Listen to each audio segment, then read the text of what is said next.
하나님 아버지 감사합니다. 오늘 이렇게 또 창세기 요셉의 하나님 귀한 수양의 마지막 말씀을 주심을 감사합니다. 이 말씀이 우리 양식이 되게 해주시고 우리 삶의 길잡이가 될 수 있도록 축복해 주시옵소서. 성령께서 한 심령 한 심령 도와주시고 인도해 주시옵소서. 감사합니다. 예수님 이름으로 기도합니다. 아멘. 오늘 말씀은 창세기 마지막 부분으로서 야곱이 12아들에게 유언을 남기고 이 세상을 떠나서 조상에게로 돌아가는 내용과 요셉이 생명의 청지기의 사명을 충성스럽게 감당하다가 약속의 땅을 바라보면서 이 죽는 사건입니다. 하나님께서는 야곱의 12아들을 통해서 이스라엘의 12지파를 세우셨습니다. 특히 요셉을 통하여 이스라엘 민족을 구원하시고 만민의 구원 역사의 기초를 놓으셨습니다. 오늘 이 말씀은 우리 인생들의 진정한 소망이 무엇인가, 우리가 어디를 향해서 가고 있는가, 이것을 가르쳐 줍니다. 야곱은 이제 임종이 가까웠을 때에 요셉을 불러가지고 자기를 이제 죽으면은 조상들이 묻혀 있는 가나안 땅 막벨라 굴에 묻어 달라고 이렇게 맹세하도록 했습니다. 이것은 이제 야곱이 하나님께서 후손들을 반드시 가나안 땅으로 인도하신다 할 것을 믿었다는 것을 의미합니다. 그리고 야곱은 이제 요셉의 두 아들에게 축복을 했는데 이제 야곱은 이제 요셉에게 이렇게 말했습니다. 루스에서 베델에서 만난 하나님께서 복을 주셔서 생육하고 번성하게 하시고 이 땅을 후손들에게 주어 영원한 소유가 되게 하겠다고 하신 그 언약의 말씀을 다시 한번 요셉에게 강조해서 말했습니다. 그런데 여기서 이제 네가 낳은 두 아들 에브라임과 므낫세는 내 것이라. 이것은 이제 손자지만은 아들과 같이 대우를 하겠다 하는 것이죠. 두 분깃의 기업을 주겠다. 물론 이제 야곱은 죽은 줄 알았던 요셉을 만난 것도 참 기쁜 일이지만은 손자 두 명을 보게 된 것이 하나님의 축복인 것을 고백했습니다. 그런데 여기서 이제 장자에게 오른손을 하고 또 차자에게 왼손을 하는 것이 이제 보통 관례인데 이것은 거꾸로 해서 장자에게 왼손, 차자에게 오른손을 이렇게 해서 축복을 했습니다. 이것은 하나님의 축복이 이제 어떤 혈육의 순서대로 되는 것은 아니고 하나님의 주권과 섭리에 따라서 되는 것이다 하는 것을 나타내 줍니다. 이 야곱이 이제 내 조부 아브라함과 아버지 이삭이 섬기던 하나님이라고 이렇게 말했습니다.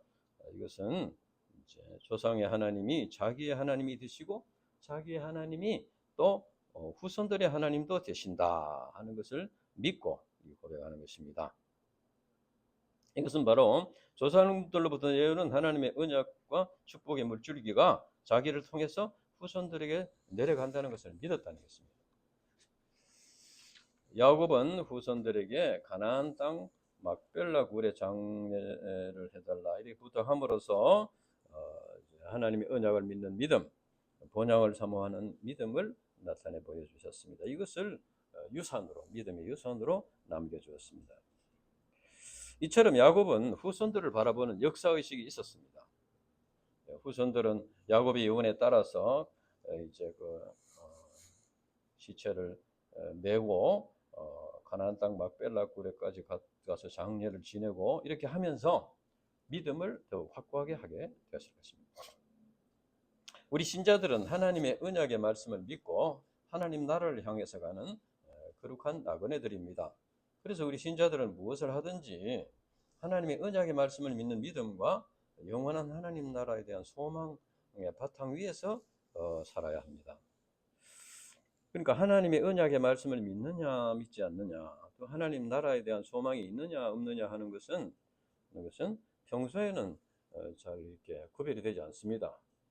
하나님 나라를 믿고 사는지 안 믿고 사는지 분별하는데 어떤 일을 이제 결정할 때나 중요한 이제 문제가 생겼을 때, 어려운 문제들이 생겼을 때 나타나게 됩니다. 우리 신자들이 이제 공부를 하는 것이나 직장을 얻는 것이나 무슨 결혼을 하는 것이나 집을 구입하는 것이나 뭐 여러 가지 현실 문제들을 이렇게 결정을 하고 이렇게 할 때 언약의 말씀을 믿고 하는 것과 하나님 나라의 소망을 믿고 하는 것과 또 그렇지 않은 것이 차이가 난다는 것입니다.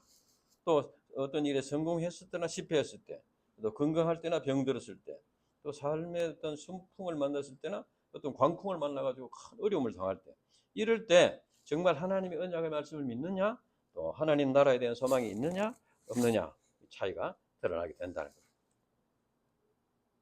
우리 인간의 삶은 잠시 피었다가 지는 풀의 꽃과 같습니다. 세상 사람들이 이 세상에 집착하여서 세상의 것들을 얻고자 하지만은 대개가 다 이제 자기가 원하는 걸 다 얻을 수는 없습니다. 그리고 무엇을 좀 얻었다 하더라도 그래서 죽을 때 되면은 그 의미가 없어지는 것이 되고 만다는 것입니다. 우리에게 진정으로 의미 있는 것은 영원한 생명과 하나님 나라입니다. 그래서 우리는 영원한 본향을 사모하는 거룩한 나그네로서 분명한 그런 하나님 나라의 가치관, 또 하나님 나라의 를 준비하는, 하나님 나라에 들어가기 위해서 준비하는 믿음의 삶을 살아야 한다는 것입니다. 만약에, 이건 만약인데, 하나님을 안 믿는 사람은 이 세상에서 영원히 오래 살고, 하나님을 믿는 사람은 어느 정도까지 살다가 죽어서 천국에 가고, 이렇다면은 그러면은 조금 이제 혼동이 올 수가 있는 거죠. 하나님 안 믿는 사람은 안 죽으니까 뭐 그렇게요. 그러나 믿든 안 믿든 다 죽게 돼 있습니다. 믿든 안 믿든 다 죽게 돼 있는데 그러면은 어떤 삶을 사는 것이 정말 참 행복한 삶이고 보람된 삶이고 의미 있는 삶이냐 하는 것이죠. 그래서 우리는 이제 영원한 본향을 사모하는 그 믿음을 가지고 이제 역사의식을 가지고 우리 후손들에게 자녀들에게 하나님의 언약을 믿고 하나님 나라의 소망을 갖도록 이렇게 도와주는 그것이 진정으로 후손들을 사랑하는 것이다. 근데 이제 이것은 이론적인 지식으로 되는 것이 아니고 부모의 삶을 통해서 보여줘야 되는 거죠. 부모가 정말 참 이제 이 땅에 무슨 소망을 두지 않고 하나님 나라에 소망을 두고 사는 사람이다 하는 걸 삶을 통해서 보여줘야 되는 거예요. 그래서 우리에게 믿음이 필요하다. 삶의 모범을 보이는 것이 필요하다. 이제 49장 말씀에 보면은 야곱의 유언과 죽음에 대한 말씀이 나옵니다. 야곱은 12아들이 후일에 당할 일에 대해서 축복도 하고 저주도 하고 이렇게 예언을 했습니다. 르우벤은 장자였지만은 이제 죄를 범함으로써 상실하게 되었다. 그리고 시몬과 레위는 이거는 이제 이들은 또 그 하나님의 그 선민의 징표로 주신 할례를 살인의 도구로 사용하는 참 이렇게 무도한 그런 죄를 범했습니다. 그래서 야곱은 저주를 받게 될 것을 두 번이나 그래서 말했습니다. 그래서 이들은 이제 분깃을 얻지 못하고 그랬는데 이제 그 신명기에 모세가 또 이렇게 후손들을 위해서 기도하고 축복하는 내용이 나오는데 거기에는 레위가 나옵니다. 레위에 대해서는 나오고 이제 시몬은 끝까지 이제 나오지 않았습니다. 그래서 이제 우리가 출애굽기에 볼 때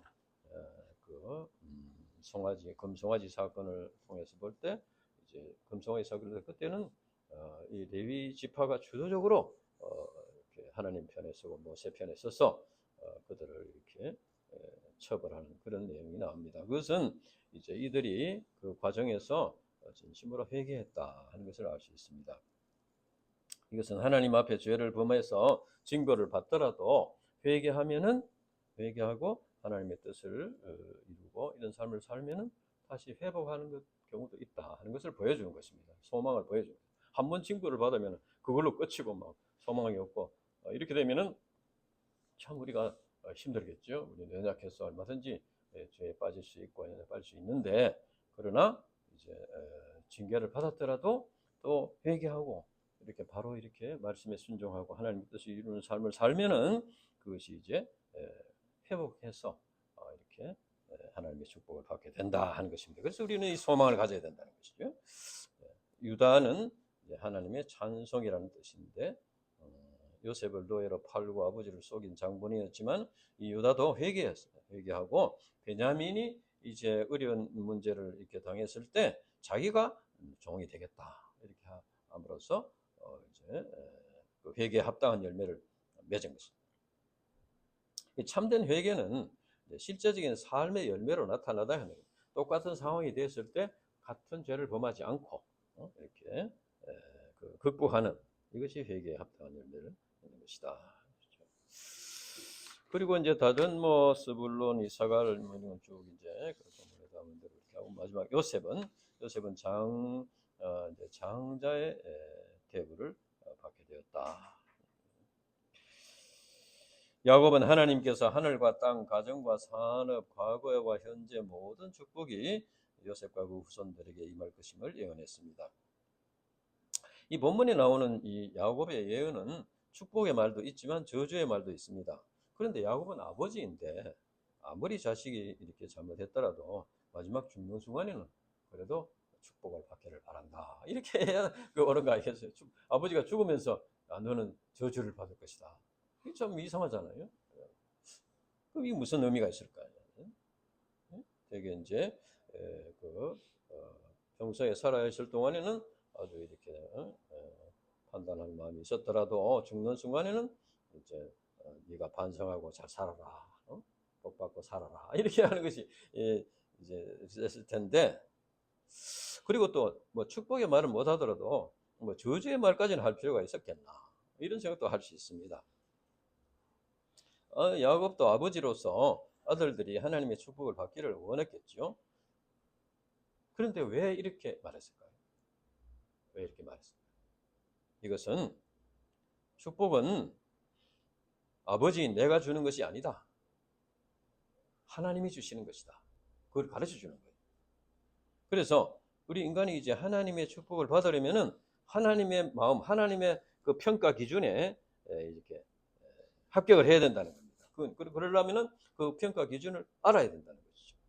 그래서 야곱은 자녀들에게 아버지의 정으로서 말하지 않고 하나님 편에서 하나님의 마음으로 하나님의 기준에 따라서 축복도 하고 저주도 했다 하는 것입니다. 이것은 이스라엘 후손들에게도 너희들이 이렇게 살면 하나님의 저주를 받고 이렇게 살면 축복을 받는다. 그것을 가르쳐줘요. 그 당시에 야곱이 아버지의 정으로서 아들에게 축복을 했더라도 하나님이 그 축복을 안 하면은 그건 의미가 없는 것이잖아요. 그러면 아버지의 말이 오히려 뭐 신용이 떨어지는 거죠. 아버지는 축복하는데 왜 안 되더라 이런 때문에 신용이 떨어지는 거죠. 그래서 야곱은 인간적인 정에 매이지 않고 하나님의 기준으로 하나님의 마음으로 12아들에게 예언을 하고 그 예언이 앞으로 두고두고 후손들에게 이렇게 살아야지 너희들이 하나님의 축복을 받는다 하는 것을 이제 유언으로 남겼다는 것입니다. 그래서 나중에 신명기에 모세의 그 기도도 보면은 그 500년 간격이 있지만은 그 내용 같은 내용이 나옵니다. 근데 레위는 이제 다르게 나왔습니다. 이제 야곱의 축복 기도의 결론이 무엇이냐? 28절. 우리 28절 한번 다시 읽어보겠습니다. 28절. 49장 28절. 시작. 이들이 이스라엘 12지파라. 이와 같이 그들의 아버지가 그들에게 말하고 그들에게 축복하였으니 곧 그들 각 사람의 분량대로 축복하였더라. 각 사람의 분량대로, 믿음의 분량, 인격의 분량대로 축복했다. 즉 하나님께서 야곱을 통해서 12아들에게 각각 그들의 삶에 나타난 인격의 분량, 믿음의 분량대로 이제 사명을 주시고 또 축복을 주신다 하는 것입니다.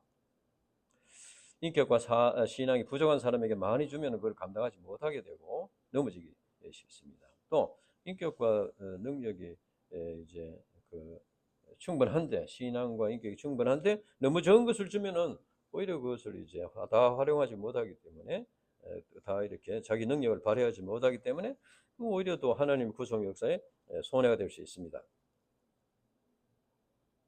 그래서 하나님께서는 그 분량대로 주셨다. 하나님께 주시는 축복은 하늘에서 그냥 뚝 떨어진 것이 아니고 또 자기가 받고 싶다고 받고 뭐 싫다고 안 받고 그런 것도 아니고 부모나 뭐 교회 목사가 주고 싶다고 줄 수 있는 것도 아니고 뭐 자기 스스로 꾀를 부린다고 해서 얻을 수 있는 것이 아닙니다. 이 축복은 하나님께서 개인의 신앙과 인격과 삶에 기초한 그 사람들의 분량대로 주시는 것이다. 이 분량대로 주신다는 것은 이제 하나님의 축복을 받을 만한 그릇이 된 만큼 주신다는 겁니다.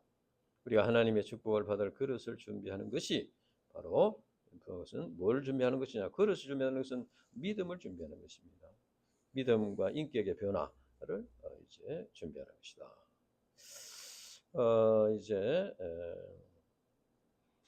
축복을 받을 만한 그릇을 준비하는 것은 사람에게 어떻게 좋게 보이는 것은 아무 의미가 없습니다. 하나님께서 좋게 보셔야 한다는 거예요. 하나님과의 관계다. 그래서 사람들이 뭐 이제 믿음이 좋다 뭐 이렇게 인정한다고 되는 것도 아니고, 그래서 성경에도 보면은 너희 믿음대로 되라. 예수님께서도 너희 믿음이 너를 구원하였다. 이런 말씀들이 있습니다. 하나님께서는 우리의 믿음의 받침대 위에 축복을 내려주신다. 그래서 우리는 하나님 앞에서 어떤 신앙, 어떤 믿음을 가졌는지 항상 살펴보고 하나님의 축복을 받을 만한 믿음의 사람들이 되어야 하는 것입니다. 이제 야곱이 아들들에 대해서 예언 기도를 마친 후에 마지막 임종을 맞이했습니다. 29절에 33절에 보면은 이제 막벨라굴, 가나안 땅 막벨라굴의 유래에 대해서 자세히 설명을 하고 조상들이 묻혀 있는 그곳에 나를 묻어달라. 그리고 그의 백성에게로 돌아갔다 했습니다. 창세기 그의 백성에게로 돌아갔다. 이것은 죽음의 끝이 아니고 이제 완전히 없어지는 것도 아니고 새로운 세상, 새로운 삶의 시작이라는 것을 의미합니다. 인간에게 죽음 이후에 내세가 있다는 겁니다. 이 세상에서 인간의 삶은 이제 영원한 이 내세를 준비하는 삶입니다. 그래서 신자들은 나그네의 삶이다. 거룩한 나그네의 삶이다. 나그네가 이제 가다가 뭐 호텔에 하룻밤 잘 수도 있고 여인숙에 하룻밤 잘 수도 있고 정 형편이 안 되면은 뭐 역대합실에서 하룻밤 이렇게 지낼 수도 있을 것입니다. 그래서 우리 신자들은 비록 광야와 같은 세상에 살지만은 믿음의 조상들이 있는 영원한 본향인 하나님 나라를 사모하면서 하나님 나라의 가치관을 가지고 이제 하나님 나라의 백성답게 이렇게 살아야 할 것이다. 물론 우리가 이 세상에 살면서 하나님 나라의 백성답게 사는 게 참 힘든 점이 많습니다. 왜냐하면은 세상 사람들은 잘 모르기 때문에 있습니다. 그걸 우리가 잘 감당해야 된다. 그걸 우리가 극복해야 된다. 그래서 좀 오해가 있고 좀 무시하는 경우도 있고 좀 이렇게 하더라도 그것을 이제 극복하면서 그들에게 오히려 그런 신앙을 가르치고 전파하고 이렇게 해야 된다. 이제 50장은 요셉의 신앙의 결론이고 창세기 전체의 결론이라고 할 수 있습니다. 야곱의 장례식이 이제 진행되는데 야곱이 죽은 후에 이제 향료를 시체에 넣어 가지고 이렇게 이것은 이제 애굽의 아주 고위 인사들이 적용하는 관습이었는데 이제 요셉은 아마 이것을 멀리 가서 장례를 해야 되기 때문에 이것을 이제 받아들이고 그대로 하도록 했던 것입니다. 이제 가나안 땅에 가서 그러니까 막 모든 그 바로의 신하들과 원로들이 다 따라갔다 하는 거 보면은 굉장히 이제 높은 대우를 받았던 것입니다. 아버지 야곱의 장례를 마친 후에 형들이 이제 또 두려워가지고 이렇게 복수하지 않을까. 그래서 아버지가 전에 이런 말씀을 하셨는데 용서하라고 하셨습니다. 그러니까 요셉이 너무 참 마음이 아파서 울었다고 했습니다. 그런데 그러면 요셉은 다 용서하고 잊어버리고 있는데 요셉의 형들이 왜 이렇게 두려워했을까? 그것은 형들이 하나님과 바른 관계를 맺지 못하기 때문입니다. 그러니까 하나님과 온전히 하나가 되지 못했다는 거죠. 그러니까 죄를 용서하는 분은 하나님이시고 심판하는 분도 하나님이시다. 그러니까 하나님과 하나가 되어야 된다. 하나님 형들이 죄 사함을 확신하고 하나님과 관계성을 맺고 바른 관계성을 맺고 하나님의 사랑을 믿고 하나님과 하나가 되었다면은 뭐 요셉이 보복하든 안 하든 그건 관계 없는 것입니다. 하나님께서 만약에 보복하더라도 지켜주실 것이고, 또 그렇게 하나님께서 요셉이 아무리 악한 사람이라도 하나님께서 선한 마음을 주셔가지고 보복하지 않도록 이렇게 하실 수도 있고, 어쨌든 이제 이렇게 하나님께 맡기는, 하나님께 완전히 맡기는 하나님, 그런 믿음을 이제 가져야 되는데, 그것은 이제 하나님과 하나가 되어야 그렇게 할 수 있습니다. 하나님과 하나가 되어야. 하나님과 하나가 유지돼야 되는 거죠. 예를 들어서 우리가 이제 가정에 자녀가 있고 부모가 있는데, 자녀들은 뭐 크면서 잘못하는 경우가 많이 있잖아요. 그 잘못했을 때 이제 부모님께 이제 잘못했다는 걸 시인하고 용서를 받는다 합시다. 용서를 받. 그러니까 용서를 받으면 이제 관계성이 이제 회복되는데, 그러면은 그 아이가 어떻게 살아야 되겠어요?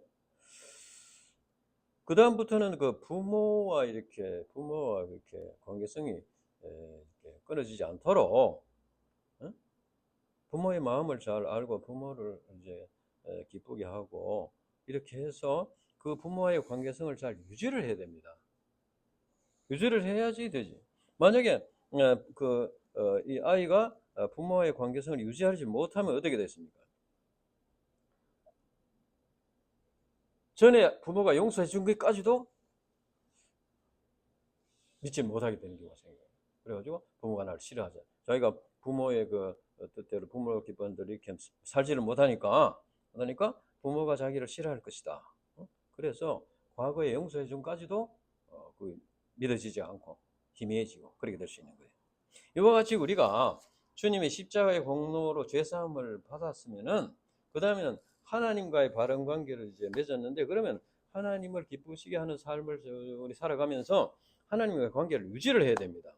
그렇지 않고 그 하나님과의 바른 관계를 유지하지 않고 그러면은 이제 하나님께서 이미 용서해 주셨는 것까지도 또 무슨 어떤 일이 잘못되고 어떤 일이 생기면 그걸 자꾸 또 생각하고 용서보지 못한 것처럼 생각하고 이렇게 해야 되고 두려워하고 이렇게 할 수 있다는 거예요. 그러니까 우리가 이제 예수님을 믿고 죄를 고백하고 죄사함 받는 건 이제 받아야 되는데, 그렇게 했다면은 그 다음부터는 그 하나님과의 관계를 꾸준히 유지하는 삶을 살아요. 우리 신앙생활이라는 것은 하나님과의 관계를 유지하는 삶입니다. 유지하는 삶. 그걸 위해서 하나님께서 나에게 원하시는 게 뭔가? 자녀가 생활할 때 부모가 내게 원하는 게 뭐냐? 이것을 생각하고 또 하는 것과 마찬가지로 우리가 하나님께서 내게 원하시는 것이 무엇인가? 또 하나님께서 이제 요셉에게 꿈과 비전과 소망을 주셨듯이 우리에게 내게 두신 꿈과 비전과 소망이 무엇인가?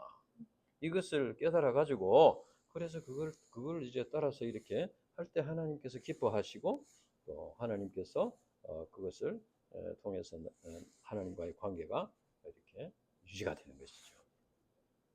물론 하나님께서는 우리가 할 수 없는 아주 벅찬 이런 일을 다 이렇게 노예를 부려먹듯이 이렇게 그렇지는 않습니다. 하나님께서 원하시는 일은 우리가 하나님의 축복을 받는 사람이 되기를 원하시는 거예요. 하나님의 축복을 받는 사람이 되기. 그러니까 하나님께서 축복하시는 그릇이 되기를, 분량이 되기를 원하시는 거예요. 하나님께서 우리를 노예와 같이 부려먹는 게 아니고 우리를 축복하시기를 원하시는데, 도저히 그릇이 안 되니까 야 이놈아 그릇이 좀 되어라, 그런 뜻에서 이렇게 우리를 가르치고 훈련하시고 하신다는 거예요. 그래서 우리가 이제 죄 사함을 받았다면은 그 다음에는 이제 하나님의 축복을 받을 만한 그릇이 되도록 이렇게 투쟁하고 이렇게 해야 될 것이다. 만약 그렇지 않고 죄 사함을 받았는데도 또 그걸 자기 욕심대로 살고 하나님의 뜻이 뭔지도 모르고 그렇게 한다면 죄 사함 받고 이렇게 그것이 흐려지고 하나님과의 관계를 맺은 것이 흐려지고 벌 받지 않을까, 두려워지고 두려움을 갖게 되고 그렇게 된다는 거예요. 그래서 이제 우리가 이제 회개하고 죄를 회개하고 또 이렇게 하는 것도 중요하지만은, 그래 했으면은 그 다음에는 하나님을 주인으로 모시고 그 다음에 하나님의 말씀에 뜻에 순종하고 하나님의 뜻을 이루는 삶을, 하나님을 기쁘시게 하는 삶을 이 삶으로서 하나님과의 그 관계를 잘 유지하는 것이 중요하다. 그렇게 할 때 하나님의 사랑을 계속 확신할 수 있는 거예요. 하나님과의 관계가 유지되니까 하나님 나를 사랑하신다. 확신할 수 있고. 그다음에 그렇게 될 때 참 이 세상의 것들에 대해서 참 자유함을 누리고 하나님의 축복을 믿고 사니까 이렇게 할 수 있다. 요셉은 그때 이제 내가 하나님을 대신하리까 이렇게 했습니다. 하나님이 용서해 주셨으면 용서해 주신 것이지 내가 그것을 다시 정죄하고 심판하고 그렇게 하는 건 아니다 그 말이죠. 만약에 심판을 하신다면 그건 하나님이 하시는 일이지 내가 하는 건 아니다. 이렇게 말해 주었습니다. 그래서 요셉은 하나님의 절대적인 주권과 섭리를 믿었습니다. 물론 형들은 이제 요셉 형들이 이제 요셉을 미워해서 노예로 판 죄는 그것은 심판을 받아 마땅한 죄입니다. 그러나 하나님께서는 그것을 오히려 선으로 바꾸셔서 이스라엘 족속과 세상 만민을 기근해서 구원하시고 이스라엘 통해서 구원의 역사를 이루시는 선으로 바꾸셨다는 겁니다. 요셉은 자기의 관대한 마음이나 형들을 향한 사랑을 이해시키려고 하지 않고 형들로 하여금 하나님의 사랑을 믿도록 죄사함을 확신하도록 이렇게 도와주었습니다. 형들은 근본적으로 하나님의 용서의 사랑을 믿고 하나님과의 바른 관계를 맺어야만 이제 요셉과의 관계가 뭐 앞으로 어떻게 될지 모른다 이렇게 하더라도 하나님과의 관계를 확실하게 맺으면은 그것은 이제 문제가 되지 않는다. 그래서 그것을 도와주었습니다. 그리고 이제 요셉은 근본적으로 많은 백성의 생명을 구원하려 하셨나니 하나님께서는 자기가 애굽에 팔려오고 노예가 되고 이렇게 어려운 것 된 것이 하나님께서 많은 백성을 구원하기 위해서 그렇게 하셨다. 그것을 믿었습니다. 그러니까 하나님의 섭리와 주권과 섭리를 믿었다는 것이죠. 그리고 주권과 섭리는 하나님께서 만민의 생명을 구원하는 방향으로 이루어 가신다. 그래서 하나님의 섭리는 우리 개인의 영달이나 유익을 위해서 이루는 것이 아니고 만민의 생명을 구원하는 데 초점이 맞춰져 있다. 그래서 하나님의 구속 역사에 쓰임 받는 것이 그것이 우리가 참된 축복을 받는 길이다. 하나님께서 요셉으로 하여금 애굽의 총리가 되게 하신 것도 그 개인의 부귀영화를 위하여 한 것이 아니고 또 이제 많은 백성의 생명을 구원하기 위해서 그렇게 하셨다. 이제 그런데 요셉이 애굽의 총리가 되어야 이제 만민을 구원하는 역사를 이루게 되는 것이잖아요. 결과적으로 볼 때 애국의 총리가 돼야 그런 영향을 끼치고 바로의 왕의 꿈을 해소해 줘야지 이제 구원의 역사를 이룰 수 있는데 그러려면은 애굽으로 가야 되지 않습니까? 그런데 애굽으로 그러면 어떤 방법으로 가느냐? 애굽으로 유학생으로 갈 수도 있고 뭐 노예로 팔려갈 수도 있고 장사꾼으로 갈 수도 있고 뭐 여러 가지 방법이 있지 않습니까? 그런데 노예로 팔려가는 것이 하나님께서 봤을 때 가장 좋은 길이었다. 요셉이 노예로 팔려가는 것이 가장 좋은 길이었다. 하나님께서 보실 때 그랬다는 거예요. 사실 그랬지 않습니까? 그래 가서 이제 그 감옥에 들어가서 그 이제 고관들 꿈을 해석해주고 그다음 바로의 꿈을 해석해주고 이렇게 해서 됐잖아요. 그냥 장사꾼으로 갔다면 어떻게 됩니까? 뭐 장사 좀 하다가 뭐 했겠죠. 그러니까 우리에게 당하는 여러 가지 일들은 하나님께서 보실 때 그것이 가장 이제 좋은 길이었다는 거예요. 하나님의 뜻을 이루기 위해서. 그래서 우리는 참 우리가 이렇게 어려운 세상에 살다 보면은 여러 가지 참 어려운 일을 당할 때도 있고 또 이렇게 있지만 그러나 그것으로 인해서 너무 슬퍼하거나 뭐 두려워하는 할 것이 아니고 하나님께서 이제 뜻을 이루기 위해서 그 길로 우리를 인도하셨다. 그렇게 믿어요. 그러나 하나님을 믿지 않는 사람들은 왜 하나님의 운명이 자기의 삶을 가로막는 하나의 운명이 되잖아요. 그래서 그것을 참 자기 힘으로는 어떻게 할 수 없으니까 슬퍼하고 그렇게 하죠.